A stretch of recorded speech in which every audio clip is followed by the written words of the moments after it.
The world is looking for an alternative to China, but can it really do that?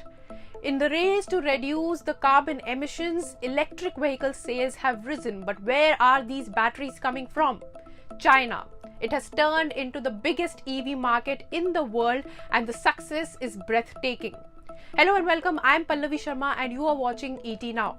By 2030, China will make more than twice as many batteries as every other country combined. The EV penetration rate is also estimated to reach 90%. Even now, China controls each step of lithium-ion battery production from raw material to making these cars. We discuss China's EV strategy and where India is standing as it focuses on boosting in-house manufacturing.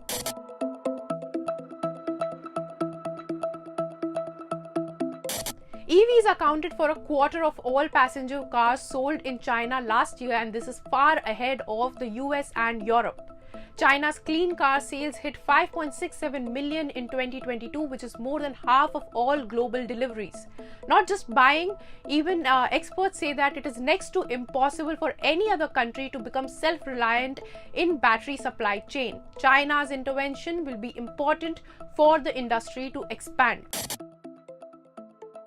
Let's talk about making these cars.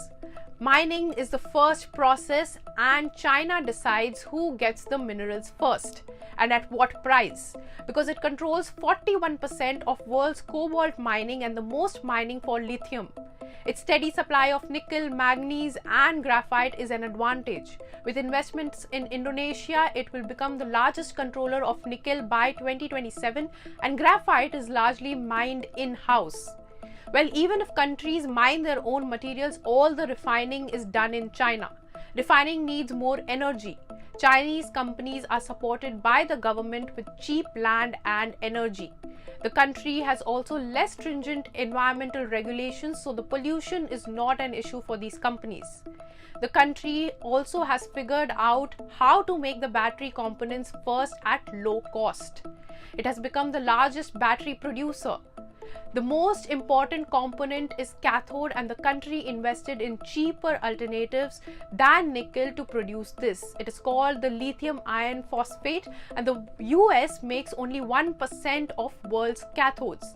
If companies are interested in LFP, they need to team up with China. Coming to buying, China has been using the carrot stick approach to cultivate EVs. It gives consumers subsidies, and for a decade it reimbursed EV buyers with 60,000 yuan. A standard of 10% tax levy has been exempted for clean car purchases under 300,000 yuan until 2025. It will be 5% post that. As mentioned earlier, the direct government support is given to EV makers. The infrastructure is also key. China has the largest charging network and has added 649,000 public chargers in just 2022. This is 70% of globe's installations. These were just carrots. Let's talk about the sticks now. Buying and owning gasoline-powered cars have become very less appealing as cities were fighting congestion by limiting the number of cars on road. Most new license plates purchased were green. The country also introduced a dual credit system for auto industry in 2017 itself. It gave reward points for clean car makers and penalties for those with high fuel consumption. Cars with negative scores may be taken off the market. Now, manufacturers started making more EVs because of this. The government support boosted sales too. Some local governments made public transport and taxis 100% electrical and encourage agencies to buy electric or plug-in hybrids. The West is not able to keep up with this, and so is India. India wants companies to manufacture in-house, and it has recently discovered lithium reserves in Rajasthan and Jammu and Kashmir. Reports say that these will meet 80% of India's total lithium demand. Many car makers are also keen on manufacturing in India, but it takes over 20 years for a new mine to reach full production. And what about refining? It has to be done in China. Adoption is also not easy. Sufficient infrastructure is important for EV production. India has only 1,700 charging stations in the country, and it needs at least 4 lakh stations by 2026 to satisfy demand for 2 million electric vehicles. The government is working on it at a fast pace, but it will take some decades to countries to figure out what China has already done.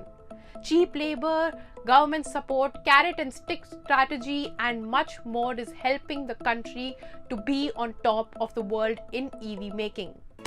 If you like this video, then like, share and subscribe to ET Now.